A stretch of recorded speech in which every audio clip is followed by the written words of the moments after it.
Sosok AKBP Rise Sandiantanti, satu di antara 10 polisi wanita alias Polwan yang ditugaskan Kapolri Jenderal Listio Sigit Prabowo menjadi Kapolres.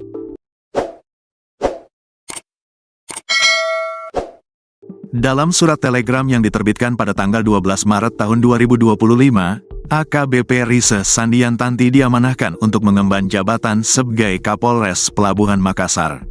Kadif Humas Polri Irjen Pol Sandi Nugroho menyebut bahwa Polwan memiliki peran yang makin strategis dalam kepemimpinan di Polri. Promosi ini menunjukkan bahwa Polri terus memberikan ruang bagi Polwan untuk berkembang dan berkontribusi lebih luas, kata Sandi, Kamis, tanggal 13 Maret tahun 2025. Dengan mutasi ini, diharapkan Polri semakin profesional, modern, dan terpercaya dalam menjalankan tugasnya sebagai pelindung, pengayom, dan pelayan masyarakat. Lantas, seperti apakah rekam jejak AKBP Rise Sandiantanti? Berikut informasinya yang dihimpun tribunnews.com. Rekam jejak AKBP Rise Sandiantanti. AKBP Rise Sandiantanti merupakan perwira menengah, Pamen, aktif di Polri.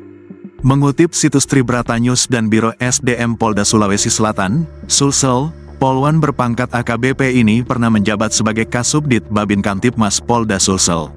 Ia pernah memberikan materi kepada Bintara dan Tamtama Remaja dalam pemberian materi berkaitan dengan fungsi Ditbinmas di Aula Map Paodang Mapolda Sulsel, Jumat, tanggal 2 Maret tahun 2024. Nama lengkap berikut dengan gelarnya yakni AKBP Rise Sandiantanti, SH, SIK, MC.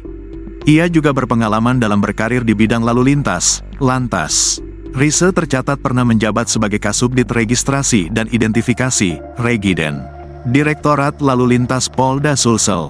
Selain itu, Rise juga pernah bertugas di Polres Nganjuk sebagai Kasat Lantas. Dari penelusuran Tribun News, AKBP Rise Sandiantanti diketahui merupakan alumni Akademi Kepolisian, Akpol, tahun 2005. Dalam unggahan di akun Instagramnya, @sandiantanti, AKBP Rise pernah mengunggah momen meet and greet alumni Taruni Akpol tahun 2005 sampai tahun 2020. Di akun media sosialnya, AKBP Rise juga kerap mengunggah momen kebersamaan dengan sang suami.